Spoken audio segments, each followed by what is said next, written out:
Hello. While I figure out how to turn off the music. How is everybody? I should say hello word. Hello to all my guests. I hope you're having a great day here. And today we have a super special Monday because usually we are here on Thursdays. But well, you wanted a live stream and I have to make so many guest agendas to fit that we are here on a Monday. So I hope you're having a great start of the week. And what we are going to talk today, I imagine you see it in the title, we are going to talk about CDK. And well, let's go and talk a little bit about my guests. First, they're authors of the CDK book. That's what brought this group of people here together. They're also AWS heroes, and I will try to say everybody's name without destroying it. So sorry if I do. First, we have Matthew Bonick, like rhymes with Sonic. I hope I didn't destroy that. Hello, Matthew. How are you? Good. Thank you for having me here today. Yes. One line about you so people know you a little bit better before we I am a recovering .NET developer and now an AWS serverless developer and AWS DevTools hero. Ooh, nice. So you're all heroes. So that's really impressive group of people. Then we have Thorsten Hugar. I don't know if my Swedish. It's okay. Hello. Hello. Yeah, I'm an AWS DevTools hero and freelance consultant and consulting companies on using CDK and all the other automation tools that are out there. Good. Welcome. Then we have Satya Bhatt. Hello, Satya. Hey, thanks for having me, Masha. So I'm Satya. My full name is actually Satyajit, but nobody calls that. So Satya Sorry. Bhatt it is. No, Say it's not. It's too long. So yeah, I'm an AWS community hero, and I work as a site reliability engineer. So my focus And this is usually not your first book. You have written a previous book. Yes. Yeah, so I'm also the author of a book called Practical Docker with Python. The second edition came out just after we wrote the CDK book. We wrote and published the CDK book. So if you're learning about Docker, good book to pick up. If I'm biased, Cool. And the last guest is Matt Coulter. Hello, Matt. How are you doing? Hey, I'm doing really good this Monday. And if anyone doesn't know me, so yeah, I'm the guy behind CDK Patterns, CDK Day, and Liberty Mutual. I work there as, I just say, an enabling architect, trying to make sure that everyone's as empowered and enabled as they need to be to get their jobs done. Wow. You're an impressive bunch of people here. So how this is going to work, we pre-ask you for a lot of questions. While I was promoting this event, I asked you, like, can you please ask your questions in this link? A lot of you have done that. So while we don't get any questions from you, you can ask in the chat. It's no problem. We will take them from there. But while we don't get any questions from there, we will ask from that Slido. So if you want to put your question there, you can go up both questions. I will paste the link in the chat in a moment. But first, I want to chat a little bit with my guest about the book, because I think writing a book is one of those things I always wanted to do. So who came with the idea of writing a book? How you said, I want to do a book about CDK? What happened there? Yeah, so we agreed that I will take this. So the thing is, I got approached by several people if writing a book would be an option about CDK. And I said, yeah, no, it's not an option. It takes too long. And then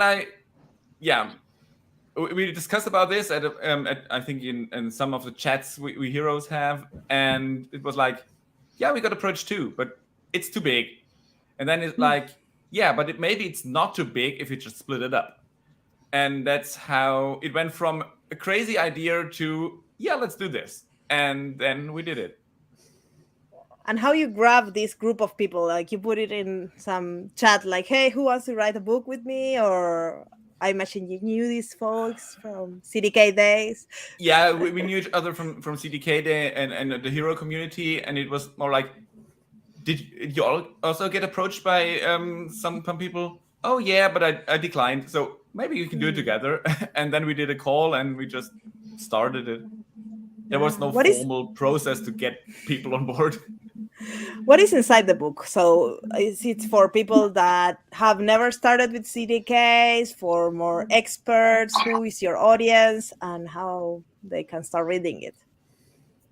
Yeah, I think or I hope it's for all of them. So we try to set them ground, like this is what CDK is about. This is how you get started with it, but also some more advanced features and topics of CDK, like deployment pipelines and testing, multi-language things, so to see how you can use it.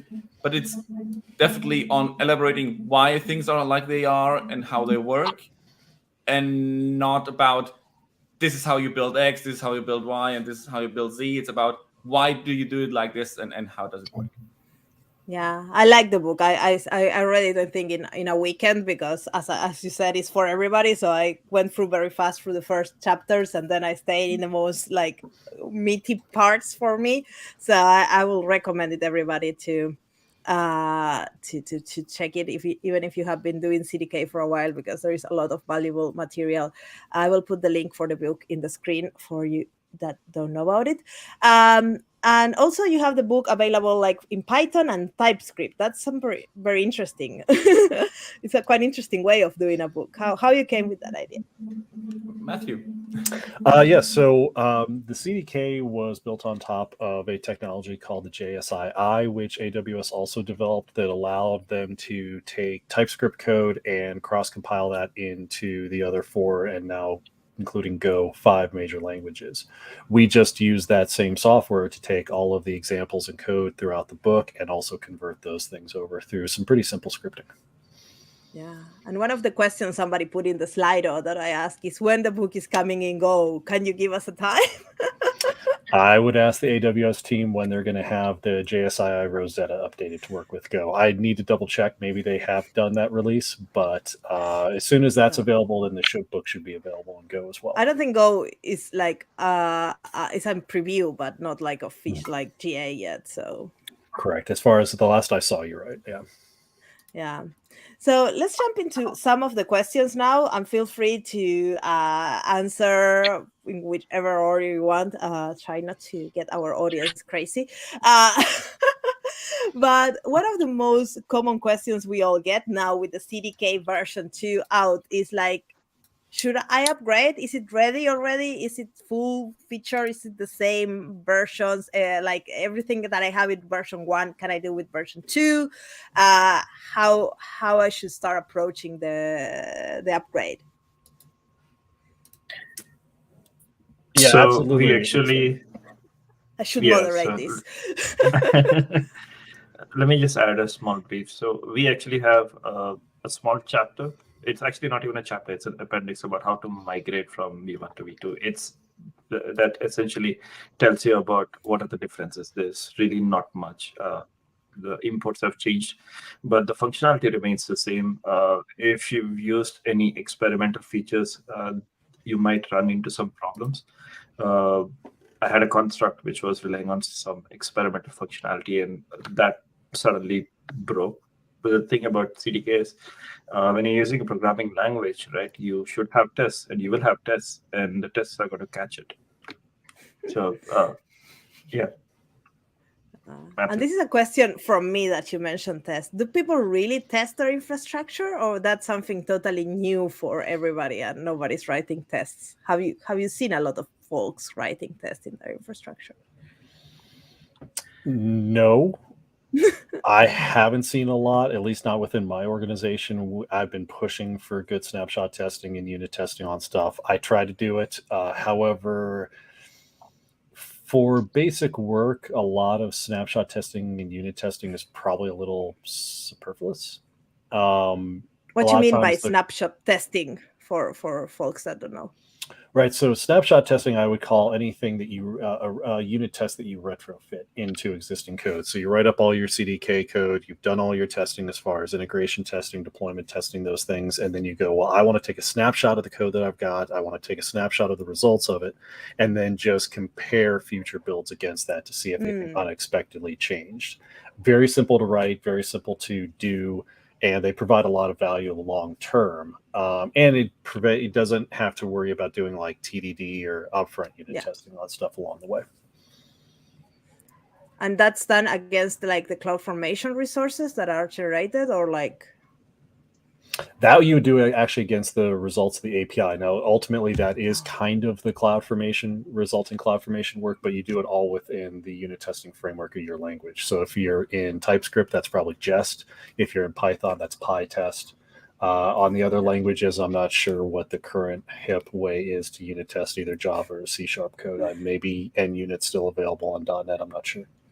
Yeah, because someone was asking in the Slido, is like, what is a good testing tool for Python? So you just mentioned it. What was the name? PyTest. That's PyTest. what we recommend in the book and kind of what we cover. I believe when you do a CDK init, I believe it puts in some basic PyTest. And if there's other frameworks, I'm not a Python developer, so I couldn't say for sure, but that's where I'd probably start. Yeah, I'll just add to that, because I was updating CDK patterns for V2, and I was updating the Python. And I have to say, the fact that now the assertions library, originally you could only do the testing in TypeScript, but they've actually now made the assertions library available in all of the CDK languages. So now I can write the same unit tests in every language, and it works. And unlike Matthew, I write pretty specific tests for rather than doing the snapshot, which is more like, as he said, you've perfected your CloudFormation and you don't want anything to change. I more look at it as, what are the specific pieces of this CloudFormation that I never want to change, and I write the tests around that. And I like to go TDD and do it first, and that's the one thing that I particularly love about CDK, the fact that you can do that and promote those practices early, as opposed to whenever we were writing CloudFormation. I remember being in the days of changing a line of code and then panic because you just didn't know what was going to happen if you tried to roll it back. Yeah, I have to be honest, I never tried TDD for infrastructure, so that's something I think I need to explore more, because it's something so at least quite new that you can only do now with something like CDK. It's just like, I'm very interested. Maybe I should follow up with you guys and do another session on TDD for infrastructure, because that's something at least I'm very, very interested.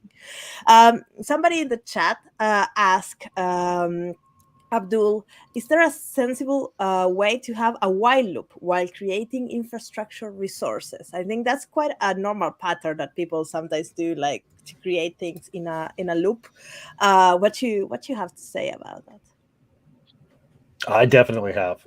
In fact, the first experience I ever had with the CDK, I was put into a project as a DevOps engineer, and I had to try to maintain 30 physical RDS instances for this project per environment, and they had 7 environments, and every single one of those RDS instances had slightly different requirements on the engine type, the CPU, instance class, and a few other parameters along the way. And doing that all through a CloudFormation template was going to be a giant pain. So I boiled down all their specs into a basic JSON file and then just did a for loop over top of that in the CDK code to spit out all the resulting. And that's when I was convinced that the CDK was going to be part of my tool set moving forward, as it solved a problem that was going to be very painful to do otherwise. Yeah, what I would add here is, maybe, as you just said, you use a for loop. Maybe it's a nuanced difference, but I would always recommend using closed loops like for loops, because you know what you're going to create. Using open loops like while something happens might not be a good fit, because you know what you're going to build. So it's not depending on randomized features. You know what's going to be. So for loops might be the better thing to avoid any crazy things like creating hundreds of resources because something goes wrong. Right. Yeah, that's a great point. But that's the magic of programmatic things. You can do fors and ifs and all those nice things. Yeah. Then someone I will destroy everybody's name here. Efren, I hope I didn't say it very bad. It's fair to say that I can achieve deterministic deploys by always putting a manual approval before the SDK deploy step to review the the diff output of the. So that's a hard question. I would say that the manual approval can protect you from a non-deterministic deploy, but I wouldn't say that it achieves you a deterministic deploy. If you're not going to, follow some good rules for deterministic code, absolutely manual approvals are a good way to protect you from some of those issues. It's pretty easy to actually stay deterministic within the CDK. I know it's a point that people tend to bring up over and over as a pain point for the CDK, that it's non-deterministic. Sure, you can write non-deterministic code, but as long as you're not making external API calls that you don't cache, which should be a pretty rare thing, you're probably not going to run into a lot of deterministic problems.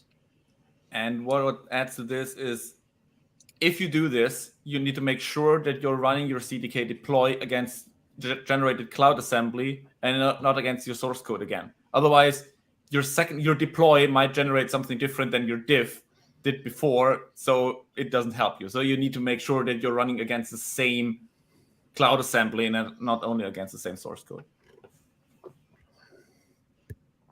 I'm trying to unmute my microphone. There is another question about determinism. So I think this is a topic that, as you said, raised a lot of questions. So they want to know a little bit about the CDK determinism, and maybe how to talk to people in the ops space who are suspicious about it, opposed to the most traditional infrastructure as code systems. Have you have this conversation? I imagine you have.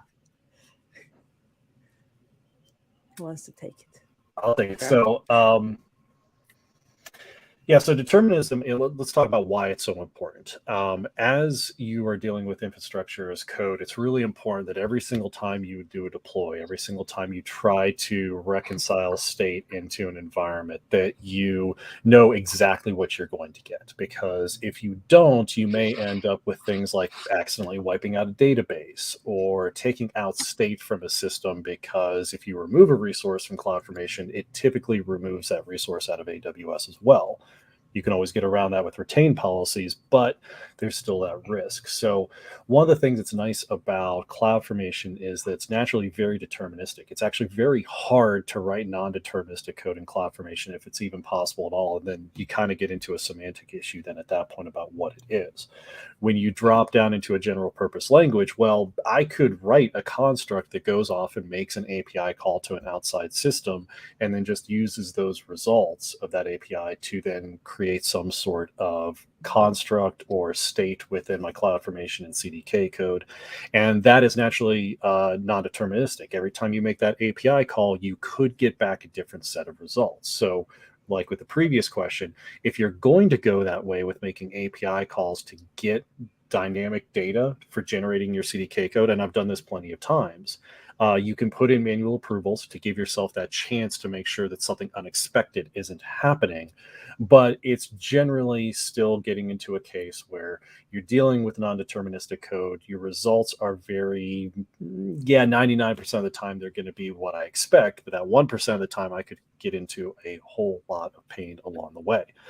I think if you follow a couple of simple rules within the CDK, you're going to be fine, though. One, if you do decide to make API calls that are going to go and get dynamic data outside of some external system, take that data and write it to a local file within the repository. And then your CDK code should only read that file. That way, every time you make a change to your repository, every time you make a change to your code, everything that determines the state of that resulting CloudFormation code is there within the repository and is not externalized into another API. This is effectively what context does within the CDK. If you go and you do like a VPC from lookup or other things like that, it's going to go off and make an API call, and then it's just going to cache those results within the cdk.context.json file. Now, unfortunately, this is an API that is not easy to access by any sort of third-party developers or otherwise. So you're going to have to probably kind of recreate a little bit of the context yourself by, again, taking that API result, caching it to a local file, and then reading that local file when you're doing your actual CDK diff or deploy or synthesize routines or things like that. And if you follow that simple rule of just not making live API calls during a synth routine, you're probably going to be just fine. I guess it kind of depends on what you consider input into your code, but for the most part, that was a rule that I, started implementing this last summer. It was something that I talked to Thorsten about one time, of saying, how do you approach it? And I've never had a problem since then. And I'm still making these dynamic lookups. For example, we have a pipeline at our organization that ships out a small Prowler construct to every single one of our accounts in our organization, and we currently have 65 or so accounts. Well, it's an API call in the CDK repo that goes and gets all of that information and then just caches it in a JSON file.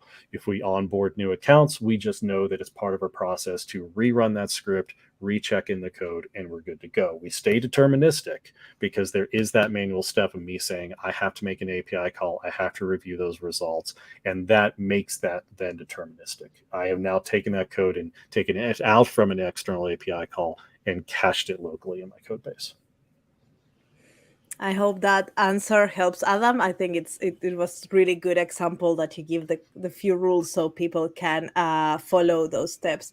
And then moving to a little different topic that I get, and I know you get also, and also we got in the slide the questions of using separate or nested stacks. No, that's a hard question for me. Nested stacks. Sorry for my horrible pronunciation.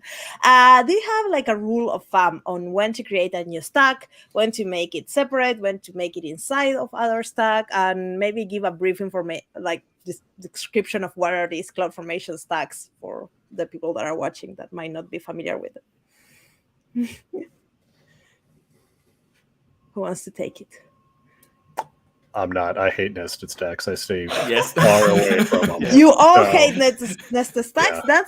That answers my question. Like, no, don't use nested stacks. So why? That's the easiest way. Why not to use nested stacks? Because somebody was asking what is the difference and when to use one or the other.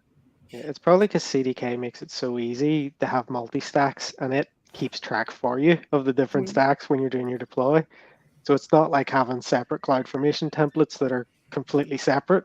It's just because the CDK way is multi-stack within the same project, and you can do your dependencies and you can mark it all on CDK, and it's just a different way of working. But you can completely still do nested stacks.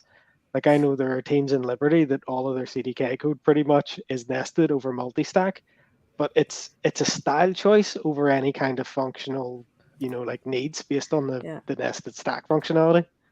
Yeah, I never did nested stack with CDK, so I don't even know how to do that. But if I remember right, the original kind of purpose behind it was around some of the earlier stack limitations on how many resources you could have. So the only way that you could really kind of keep things as part of an atomic change set was by pushing them into nested stacks. And that gave you sort of an infinite amount of resources that you could potentially have. Well, then they increased the default up to 500 resources or something like that.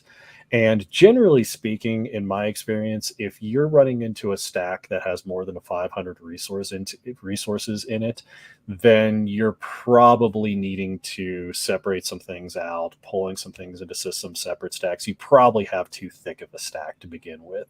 And the big thing that I don't like about nested stacks is that it's very hard to apply a change set to a parent stack and know exactly how it's going to affect the nested stacks, so that you can say definitively whether or not you're going to have a database replaced in a nested stack or have some sort of resource replacement. There are ways you can kind of get into it, but it's not great, and it always left me with a very insecure position of I don't really know if I'm going to be changing this nested stack or not, and I never liked that. So I just skip them and just don't deal with them very often. Yeah.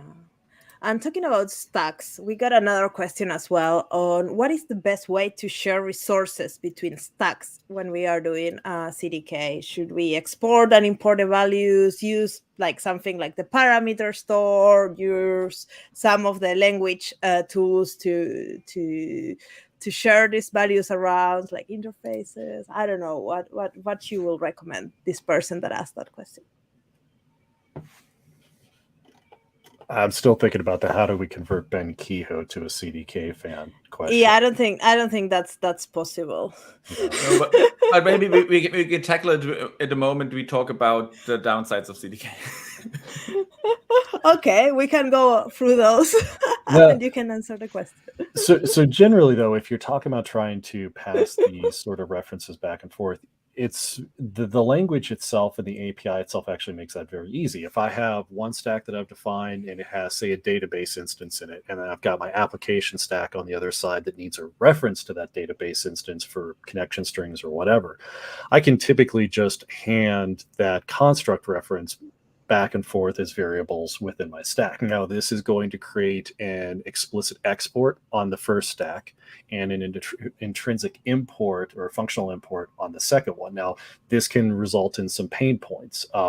It's commonly called the deadly embrace. I think who was it that on the CDK team that originally coined that phrase? But it gets to this point where because you're doing exports and imports, there's a dependent tie between those stacks. Updating one stack may not be easily possible because the other one. If you don't want to ever go down that route, then the two other approaches that I've seen is either using SSM parameters and setting all of those up yourself between the stacks. There's going to be no magic in the CDK to do that for you. The other option that I've seen is using a custom resource in the second stack to do a live lookup of the data from the first stack. You've got code that you have to own, then you've got a custom resource you have to deal with, and then you're also left with, well, I don't really know exactly when that custom resource's underlying data is going to change, and if you want to force a refresh of it, you've got to get into some kind of little hacky ways about it. But generally for most beginners, I would say start with just taking variable references and passing them back and forth between stacks. As long as you are staying within an AWS environment and a count region pair, then that's generally not too much of an issue. If that does become a problem, then there's a couple of options with SSM parameters and other things, but hopefully you never really get into that path too much. Yeah, I hope that answers the question of the person how to share resources. And now we have a question that I think it comes maybe not with Jenkins only, but with other tools as well. How to integrate CDK pipelines to something else that is not code pipeline. Do you know if that's possible? I don't think so, but... Not sure, Matt or Satya want to take this, or otherwise... I will let you. Austin, you're the resident pipelines expert. It's part of the pipelines implementation is written by me, so maybe I have some opinions on this. Good. So thing is, you have to separate having a CDK pipeline or using CDK pipelines. So I think CDK he's using CDK pipelines. Yeah, so the CDK pipelines construct itself only supports code pipeline at the moment. I say at the moment. There was a last-minute change in V1 to change the API of CDK pipelines to be able to support other CI/CD systems in the future. There is an experimental version out there for GitHub to use GitHub Actions, but it could also be implemented for Jenkins or GitLab or whatever you want. The thing is, with all the other systems next to code pipeline, it's pretty easy because you're just doing a CDK synth and some CDK deploys. There are not that many steps where it's pretty complicated. So with the Jenkins, you have multiple steps, and one step would be CDK synth, and the next would be CDK-A, CDK out deploy, and that's it. So there are not that many steps you would need because the main thing of CDK pipelines is doing all this cross-account stuff for you. And with Jenkins or GitHub or whatever, you don't have IAM roles you need to manage. So you don't have all this cross-account stuff because you need to handle it outside of the pipeline. So it's not part of CDK pipelines yet, but the API of CDK pipelines allows it to be added later. Okay, so I hope that makes Sachin a little happier to know that it's coming maybe in the future.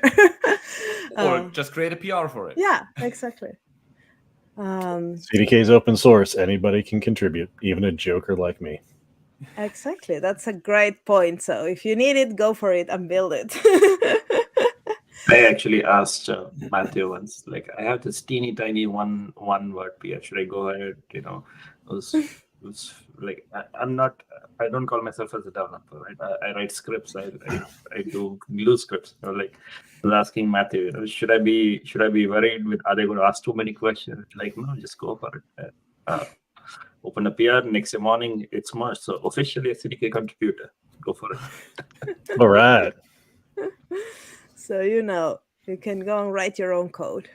It will get merged. Somebody's asking, is it wise to keep the CDK version up to date in your infrastructure projects? Because it changed a lot. Yeah, this one's more controversial than you'd think based on what recently happened with Colors.js. But effectively, we always try to pin the versions of everything whenever we're deploying, because it's back to that whole deterministic thing. Mm-hmm. If you set all your resources and your dependencies to always pull in the latest, you don't know what the latest is. So it could be a malicious actor, or it could be anything. So it's wise to keep the version up to date, but just not automatically up to date. You should either have something like Dependabot come in and submit a PR that you can run your tests, or you should be manually regularly going back. But just word of advice, don't automatically accept the latest changes every deploy. Yeah, that's something is good for any piece of code you're building. Please don't use that latest. Yeah, I think that discussion happened when Lambda layers were brought. Like people like, why they don't up to update when you have a new version of the layer? You know how chaotic that can be for software if you just auto update to the latest version. Your software, like, you will never know what will happen at the end of the day. So yes, Yeah. Infinitely scalable chaos if Lambda just auto updated. Exactly. Please don't. So somebody's asking, somebody's saying that Proshen is great for helping keep your dependencies up to date, and he says that it's good for everything, Proshen. So Definitely. Yeah. So let's talk a little bit about one of those questions, and this comes with I think different kind of questions when we talk about multi-account, multi-environment, multi-region. How you deploy as CDK stack to all the regions? Because I imagine maybe not to all, but to many regions. That's kind of a useful case. How you will do that? Yeah, I always look at Thorsten for these questions because he is the expert. Okay, deployments, yes. Multi-region, multi-account, multi-environment. Yeah, it's definitely, I've written some blog posts, but this is by far my blog post with the most hits. Like 80% of all my hits are how to do multi-region deployments in CDK. You should put that in the chat. Can do. So the thing is, the easiest way is using CDK pipelines, because CDK pipelines will then create a code pipeline for you that has all the permissions you need for multi-region and especially for multi-account. Because doing multi-account deployments in AWS is not that easy if you do it manually, because you need all these IAM roles and permissions for all your target accounts. But with the new bootstrapping, the trust relationship you can define, and CDK pipelines, it's as easy as saying, okay, this stack goes into this account, this stack goes into this account, and this goes into this account. If you combine this with a for loop and a checked-in list of your accounts, as we discussed, not doing API calls here, you can do multi-account very, very easily. For one customer, I'm using it to deploy VPCs. Whenever we add a new account, we add this account to a JSON file, we rerun the pipeline regenerates, says, oh yeah, there's a new account here, so my pipeline gets updated, and the new account gets bootstrapped with a VPC, transit gateway attachments, and all the things you need. So the easiest way is using CDK pipelines. But if you have access keys with the current or with the latest Bootstrap version, it's even enough to have credentials to your to one central account that all your workload accounts trust. And then you can just do CDK deploys using these credentials, and CDK under the hood will assume roles into predefined roles by Bootstrap to deploy to multi-accounts, multi-regions. So it's pretty easy to do this if you take one rule. And this is every instance of your stack gets an instance in your code. So you're not generating for this environment and then synthesizing for another environment, but your app contains all instances you want to deploy. And these instances have fixed environments. This instance of the stack goes into this region in this account, and so on. And then CDK does the rest for you. If you use environment variables and dynamic things, it's chaos, waiting to happen. That's a great answer. So I put the blog post now in the chat so people perfect. can go and read it. And then when we talk about usually multiple branches, because that's also something people like to do when they are working with their deployments, doing Git flow. So now we are talking about multiple environments, like having a branch for development, a branch for, production, and then using the Git flow from one branch to the other and things like that. Can you do that with Git with CDK pipelines? Is that possible?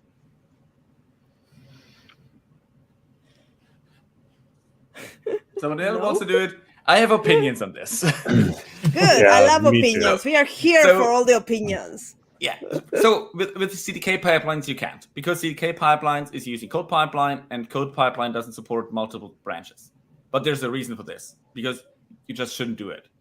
I tried once, and I was looking for a lot of loop. Yeah, I was looking for a lot of reasons why you should not do it, but now I think the best reason not to do it is if you look at the original proposal of Git flow and read the first paragraph, it says don't do it. So the author of Git flow says don't do it. So I think that's the strongest argument. But yeah, so don't do branch-based deployments or Git flow for continuous deployments. It's meant for releasing software, maintaining multiple versions in parallel. That's what Git flow is for, but not for continuous deployment of infrastructure. No. Yeah, CI/CD and Git flow are in direct opposition with each other. Yeah, because basically you're not deploying to production whatever you tested in your station. That's the main thing. You build something and you deploy something else. Exactly. So if people don't understand, that's the main reason why you cannot do it. But I tried because somebody asked it in one of my CDK pipeline blogs, videos, and I was like, is it possible? And it was I started with one CDK pipeline that started with 2 CDK pipelines, with 4 CDK pipelines, with 8 CDK pipelines, and then my AWS account exploded because it was auto-generating itself into different places. It was like, why I didn't record this? This was fun. So no. So that's the main answer for everybody that asked. Don't do it. Yeah, so how you will do it? How you will have multiple environments, and what is the cleanest way to do it? Thorsten, I don't this know is how on you. others do it. Yeah, I just say I always go trunk based. So I do like it for my main pipelines. And then if individual developers want their own deployment, well, we have sandbox environments, so you can have like your username as a prefix to the stack that you can deploy yourself. But in general, if you're going to spin off a branch or some kind of long-lived feature, that's not the way that I like our development teams to go anyway. It's more really short-lived branches, test out a feature, and then merge it back into trunk or main or whatever you call it. Yeah, because that's one of the things that I heard a lot of complaints with the CDK pipelines. It takes a lot of time to go through the whole pipeline. So for a lot of developers, they want to have their own branch or something to do their coding and testing and whatever, and then merge it back into whatever is the main branch, and how you will recommend people. Yeah. So definitely. Developer-owned branches are an exemption to this, but they are not deployed via a central deployment pipeline. So the thing is, as Matt said, you define this is my environment instance, this is my staging instance of my stack, and this is my production instance of my stack. So I have 3 instances of my stack in my CDK code, and my pipeline will deploy them one after the other. But during development time, I have my own instance that's prefixed with my name, and I just use CDK deploy using my credentials into my account. From your computer. From my computer, doing CDK deploy to even using Hotswap or Watch or whatever, develop in this thing, and when I'm happy with it, then I merge it into main, and then it goes through the pipeline. That's where automation kicks in. Exactly. For the centralized part. My development is my development. I do it from my machine with my credentials and my CDK deploy. Yes, so that's something people to have in mind, because don't try to do your own deployments from CDK pipelines. It's not for that. But I think it's hard when you come from a software engineer background. You want always to have the Git flow, but this is not software; it's infrastructure. So there is still a lot of things that relate to software development, but then there is a lot of things that are not software development. So it takes a lot of breaking some models, I think. So somebody's asking, Efren, when using custom Bootstrap templates, do you recommend a good way to keep up with any updates to bootstrapping resources as up to your CDK versions? Somebody has an answer for this. I would love the answer. Yeah, I was gonna say I don't know, as though I've never found a good way other than just I go to do a deploy and it goes, you need a newer version of the Bootstrap, so I run the Bootstrap and I'm done.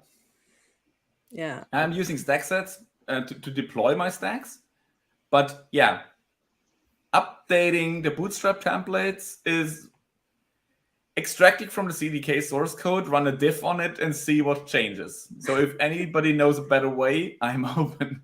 I think the CLI actually does let you dump out a CloudFormation without having to get a source code for it. But yeah, the smallest problem. Yeah, but ultimately we do stack sets as well. So, get the template, deploy it out via stack sets. You probably maybe some deps managers or something like that to know when there's been a change. But there's nothing set up in the tooling yet at this point to kind of give you a hand in that effort. No, and I think I'd be interested to know, even for us, we have to customize the standard Bootstrap because it doesn't meet our compliance needs with what's deployed. So I think it would be something, Matthew, I haven't seen it in a while, but you do the survey with the CDK community. Mm-hmm. It'd be a really interesting question to add in there. Are you customizing the Bootstrap? I can add that. Production, live streaming production. So one question that at least I know you heard, and I heard many times, is well, I will create this new AWS resource. Does it exist? For example, a VPC. Maybe I want to use some existing VPC, but I don't know if it exists. Maybe I just, I don't know, create it or not, or maybe a bucket. How you check if there is something there? Is there a good way? If it is not there, you import it. I don't know. It's sort of if you don't know that's something that exists in your AWS environment, I think that's a pretty big flaw. You have no idea what's happening in your own kingdom, right?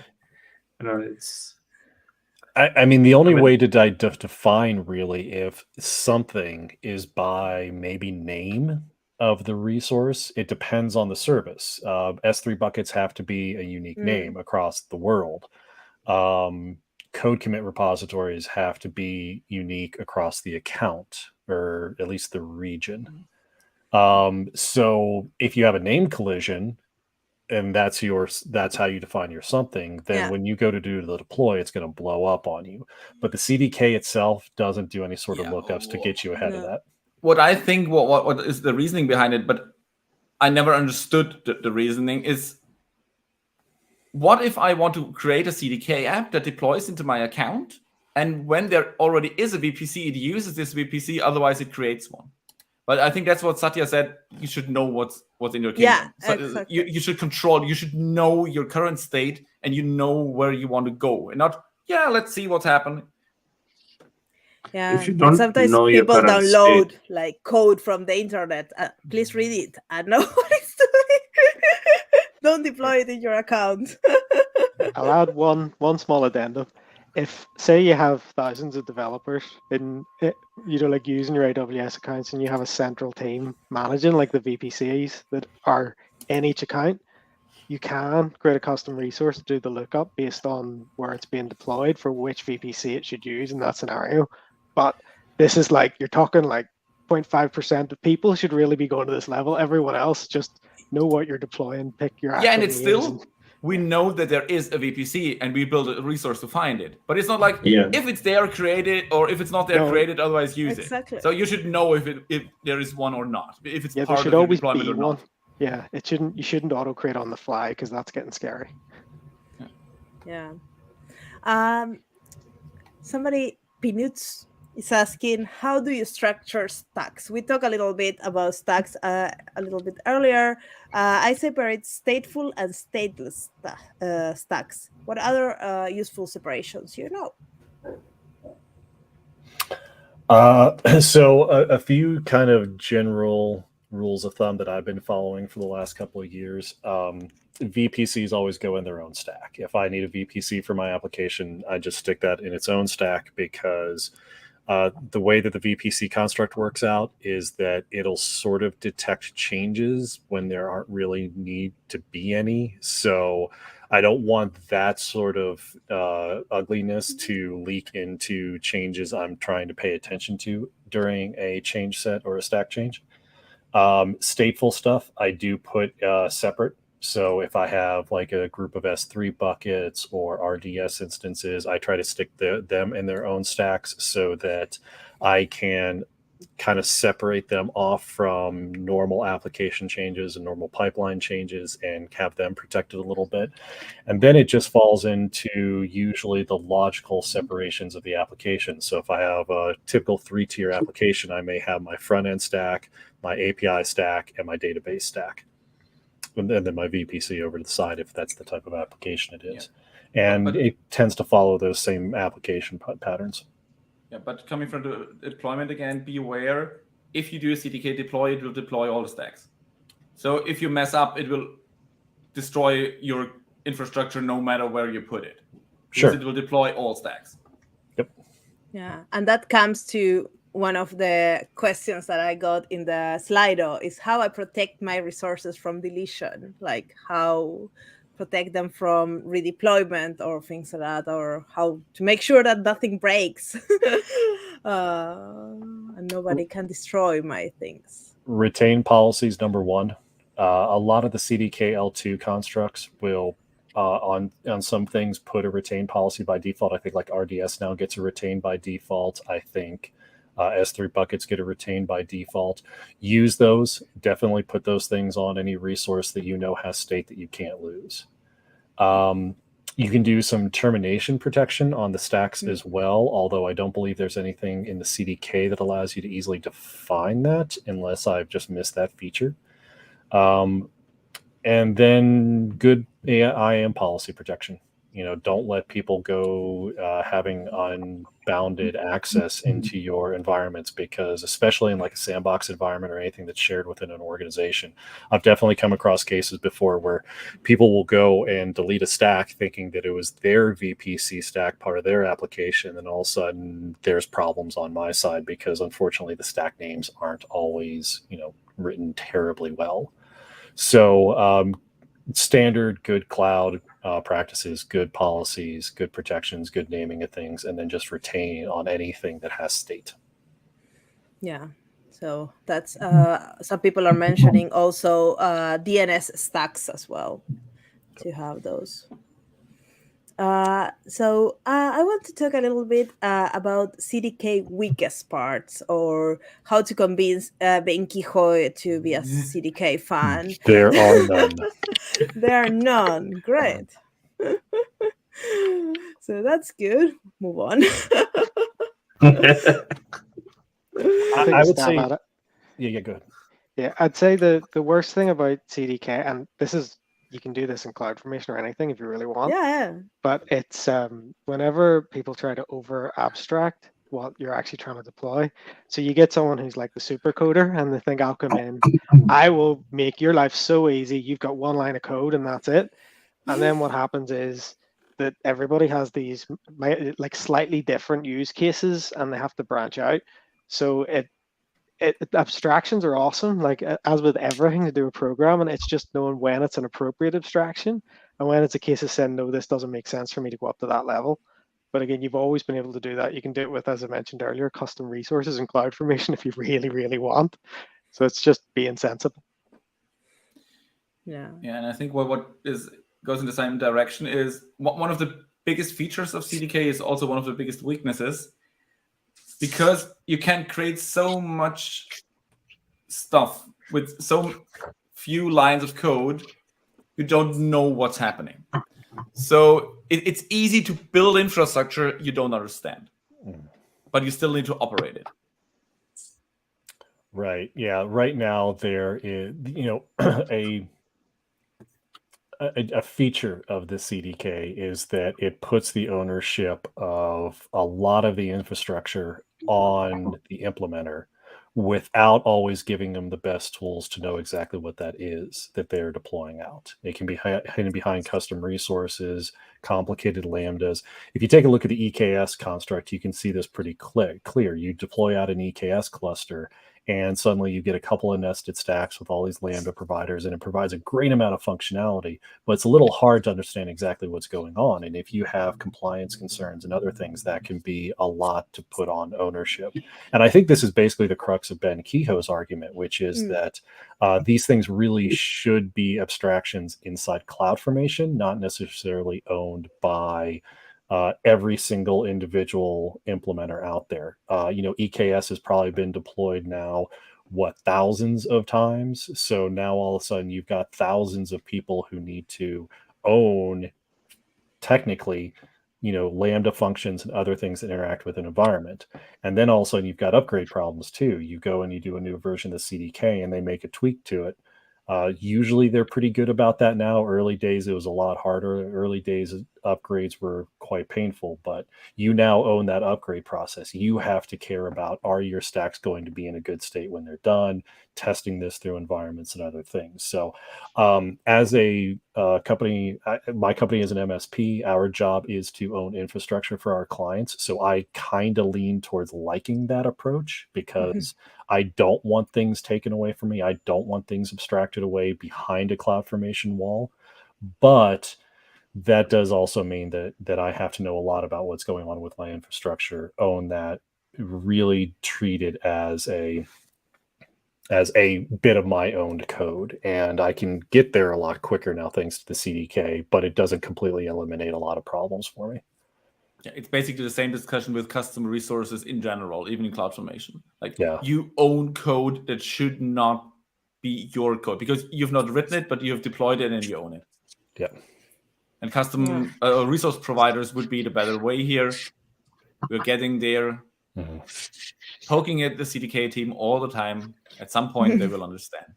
Yeah, I think based on like the releases we've had with the CloudFormation registry and things, I think the future is bright in that there is now a path forward so that some of these CDK abstractions could actually reside within true CloudFormation resources. So I could have an EKS construct that's really easy to deal with, really easy to build and deploy, but then the abstractions aren't pushed on me. They sit behind a CloudFormation resource. And I think that, again, all the pieces are there. It's just a matter of whether or not the legwork will go into making that actually happen now. And I hope they do. I've heard a lot of voices in the community really push on the CloudFormation team to say, hey, you guys really need to do a little bit more work on the CloudFormation side to make it a better, more robust tool. In fact is, if CloudFormation had been keeping up the pace for the last couple of years, I don't think we probably have as much need for the CDK as we do right now. Yeah. So there's always still work to do. And we are almost close to the top of the hour. So before leaving, and I think we can leave a little bit after the hour, it's okay. But you all come from very different backgrounds, as we can hear from all your answers, who takes what. So I think I would like to ask you 1 or 2 tips that you will give the audience that are building with CDK from your strengths, so that they can take home and start looking at those things when they are building. So maybe we can start with Satya, that is here. That's fun. Yeah, And, well, if somebody has tips ready, we can start with them while the other things. well, But you were yeah. quiet, so I'm making you talk. No, it's fine. So my biggest tip is, embrace the documents and embrace autocomplete and embrace your IDE. A lot of times we are used to, as reliability engineers, we are used to just having to find some YAML and copy paste it without really understanding what it does. The API documents, for example, for each of the construct, they are so wonderfully written. I learned a lot more when I started diving deep into these API documents.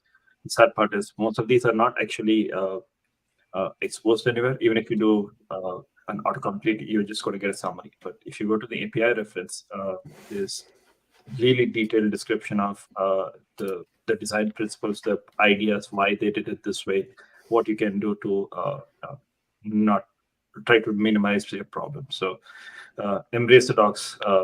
It's like, you hear it about, you should read the docs. RTFM, a very unkind way of saying, but you should really just check out the API references. Even if you're not planning to use CDK for whatever reasons, just go and read about it. It just opens up a lot of avenues for the future, that that this has been done this way and this is how you can do it in the future. That's a good tip. What about Matt Coulter? I need to say the surname. There's too many Matts. Yeah, I know. At this point, it feels like I need like a standard nickname I use everywhere because there's too many Matts on every single call I'm on. But I'm not putting that out to vote, so I'm not. Do you have a second name? Yeah, so I'm just going to stick to Matt for now. But yeah, my tip for CDK is actually, so what I've always tried to do is keep the gap between how you operate internally in your company and how things operate outside in the world as small as possible. And the reason why I say this applies to CDK, like I don't want to see custom constructs that are like Liberty Mutual S3 bucket or Liberty Mutual whatever. What I want is whenever we write a construct, it's to take away some kind of pain from the developers for compliance or something that 99% of people need to do, but you don't want everyone to go through that arc. So it's not about creating your own version of AWS inside your company. It's about removing pain and burden from everybody around you. That's a good philosophical thought on how to build your software. What about Thorsten? Yeah, so I think also a lot of the questions we just had come down to be aware of the descriptive declarative approach that CloudFormation uses. Be aware that CDK is still declarative. We had this before. It's an imperative way to define your template, but your template you generate is still declarative. So your infrastructure as code is declarative. And this is something you need to be aware of and you need to embrace. Then all these discussions about how many stacks do I need to create in my code? How do I detect if something's there? How do I build pipelines? All goes away because I declare my target state and it gets rolled out. It's not programming against the API, doing stuff. It's declaring what you want. And then this is handled by CloudFormation. And if you are aware of this, a lot of questions go away because they're just not there anymore because they are coming from an imperative mindset, but it's declarative. So if you fully embrace this, a lot of things get clearer. That's good. Yeah, I think that with CDK, there is so many words coming together because like for developers, it's very easy to start. And then they think like, yeah, it's code. For people from infrastructure, it's infrastructure, but I don't know how to code this thing. So I think there's still a lot. Yeah, but it's not an SDK. That's the main thing. It's not the SDK to program your infrastructure. It's still creating declarative code. Exactly. So that's something I think is a great takeaway. And what about Matthew? So my first tip would be to really embrace from early on as possible the idea of creating your own constructs by grouping together useful pieces of logical infrastructure. So, typically through like the CDK workshop and a lot of code that I've seen written, people will start with stacks and then they'll just throw L2s directly in that stack. And you'll have this big long stack that has 30 or 40 resources in it, and it's not really clear when you first look at it, what's related to what's tied to what. So embrace from early on, you taking those things and wrapping up into constructs that work together. If you have a Lambda function and a custom resource that's going off and doing something really special for you, put those into a construct from day one that really describes what they are trying to do and create those abstractions and be comfortable with it. The CDK was built on this idea of building abstractions, so embrace that from day one. And the second is learn and get familiar with the snapshot testing. At the very least, unit testing is also very good. Generally, we would call unit testing probably fine-grained assertions and tests. Matt Coulter mentioned those a little bit earlier. They're fantastic. They can let you do some good TDD from day one and can really help speed up the process. But even if you go out and you build this big long stack and you deploy this out into a sandbox environment, you test and everything, when you're done, write a simple 3-line snapshot test that you should be able to boilerplate using your IDE, whether you're using VS Code and Emmet, or you're using live templates with any of the JetBrains tools. Write that snapshot test, get it in there from day one, and that'll really protect you a lot from unexpected changes going forward. They're very low cost in terms of development effort, and they provide a lot of value long term for catching version change mismatches and other things like that. Yeah. Testing infrastructure is, I think, something very new for a lot of us. Even you could do a lot of things with CloudFormation templates, and I don't think a lot of people have even done much there. It's a very uniquely CDK feature. Yeah. I've never seen Terraform, CloudFormation, anything else that really allowed you a good unit testing framework for that code. It was always a case of deploy it out and then test. And that's a fantastic thing, but we're really just talking about infrastructure testing. Take advantage of the fact that this is ultimately just an object-based API in your favorite language, and testing those things are often very, very simple. So embrace it. Yeah, and I think with that, we got quite a lot of information. And I imagine a lot of the things that you have shared with us today are in your book, so you can go and read it. It's available in Gumroad, that you can get it. So, and if you have the people watching any other questions for our guests, reach out to them in Twitter. Their Twitter handles are in the description of this video and also in the screen. This is available on demand for you to rewatch. So yeah, that's all for me. And thank you very much, Thorsten, Matt, Satya, and Matthew for being here today. Thank you for having us. Thank you. Thank you. Thank you for having us. Thank you, everybody. Have a great Monday and a great start of the week. Ciao, ciao. Thanks, everybody. Bye.